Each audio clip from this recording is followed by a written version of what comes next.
So this is a property that I just bought. Thought we were gonna make a quick $25,000 on it, but in this video, I'm gonna tell you how that got flipped upside down and the importance of having multiple exit strategies. So if you haven't heard by now, hedge funds are buying a ton of real estate. They're going into neighborhoods across the country and buying up as many houses as possible. So when I got this deal, I looked at the numbers, I looked at what the seller was asking for, which was $175,000, and I realized that a hedge fund would be willing to pay upwards of $200,000 plus for the property. So we bought this property. It was tenant occupied at the time. They were already in the process of moving out, so we allowed them time, to move on to their next property, and we were going to go and then sell it to a hedge fund. The problem is that this hedge fund had a 60-day seasoning period. So we actually bought this property on April 15th of 2022, and then the tenant ended up moving out like late May, so we still had to wait 60 days for seasoning. So then we went to the hedge fund 60 days in mid-June and tried to sell this property. Guess what? It wasn't 60 days of seasoning because our title company didn't record the deed on time. So although the property transferred on April 15th, the deed didn't get recorded until May 20th, which is a problem because it hasn't had the 60 days of seasoning. So now we're early July, and we still have to wait the 60 days, and we might have to have our second exit strategy if this doesn't pan out. So I'm gonna walk you through the house. I'm gonna show you, kind of what the project looks like, if we had to do the renovation of it, and then all the numbers in between. So we bought this at $175K. Let's go inside and check out the rest. So as we come up here, the good thing about this neighborhood, this was, I've flipped a lot of houses that were built in like 1901, and they need like hundreds of thousands of dollars of work. These houses built in the 40s, 50s, 60s are usually just cosmetic rehab. So this house, if we are going to rehab this, and I'll tell you the numbers at the end, it's really just cosmetic. So come in here, paint the walls, put in new flooring on the ground, put in some new carpet, some new LVT. As we come in here to the kitchen, again, not bad at all. These cabinets are pretty solid.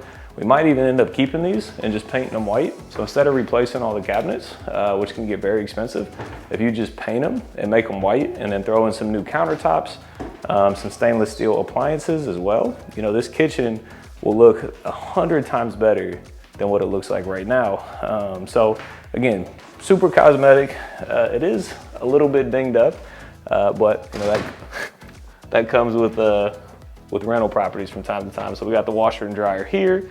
See if we got the electric on. No electric, so I'm gonna give you a flashlight. But if you go in there, it's again, not the end of the world, not bad at all. It's got a nice tile surround, probably paint up the vanity, and bathroom will be a solid bathroom. So usually cosmetic rehabs end up being like $20,000 to $40,000, depending on the scope of it. So this house is a 4-bed, 2-bath house, and it's a split level. So if this was a rental property, it could probably rent for about $2,000 a month. So that's potentially one of our other exit strategies. So we're gonna walk through this, and then I'm gonna pull up my spreadsheet, and I'm gonna tell you the other 2 exit strategies that we're gonna have on this deal. And if we look at this bathroom right here as well, again, super solid, nice tile surround, you don't gotta replace that.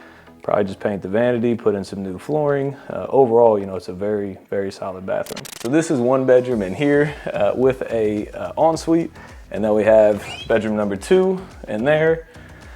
Again, pretty simple, paint, carpet, nothing too crazy. And then we got bedroom number 3 right here, same thing, paint, carpet, very easy cosmetic rehab.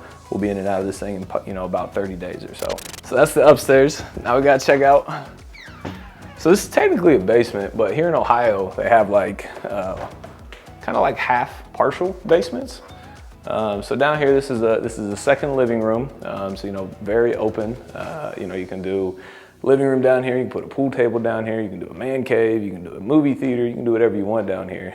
The good thing is the mechanicals. If you look at this furnace here, I don't know the age of it, but it looks newer than older, which is good. And then if it has this black thing coming out of the furnace and running outside, that means that it has an air conditioning unit on the outside of the property. So let's go out there, take a look at that, see how old that is.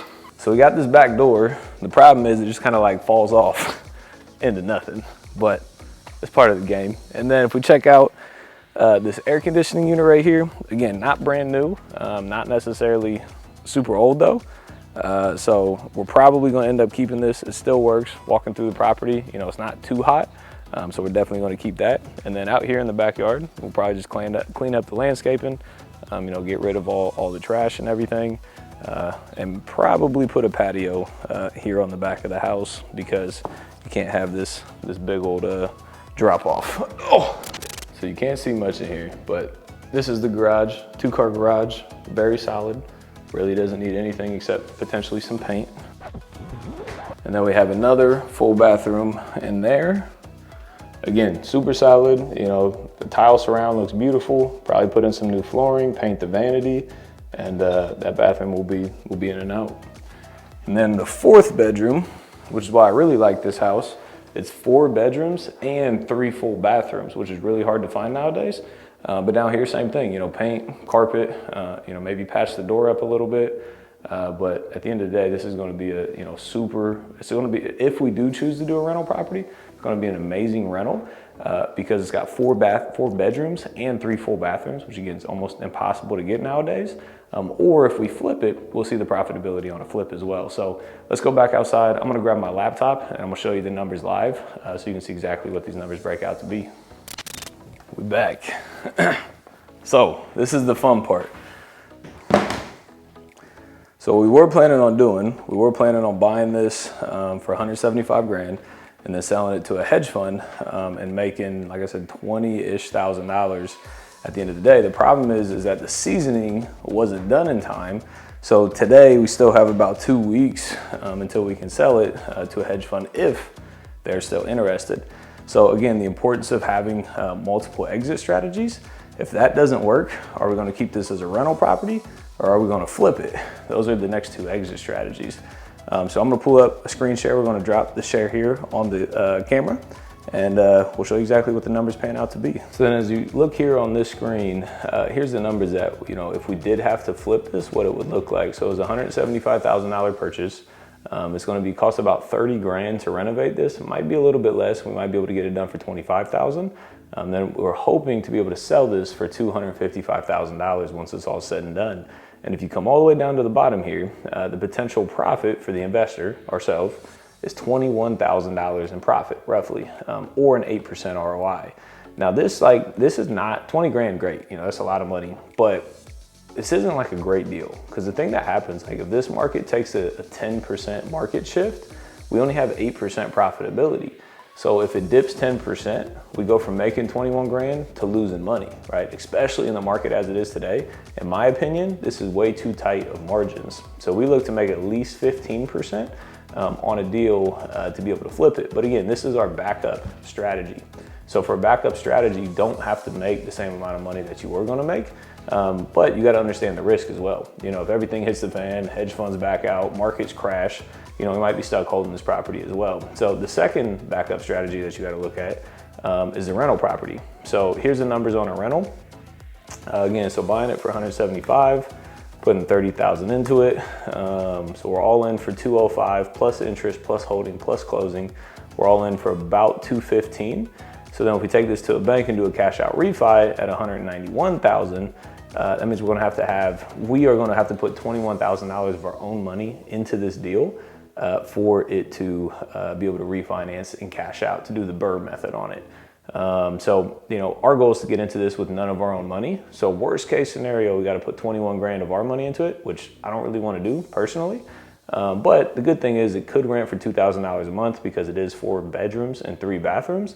So we could profit roughly $700 a month in profit, which is a 1.26 debt service coverage ratio, which is great. The only problem that we're going to run into is having to put $22,000 of our own money into this deal. So again, you got to have multiple exit strategies in real estate. The first was to, you know, we thought we were going to sell it quickly, move on, make, you know, $20,000. Might not work out. We'll know here in a couple weeks. The second option is we could flip it, renovate it, and flip it ourselves. You know, make a little bit of money.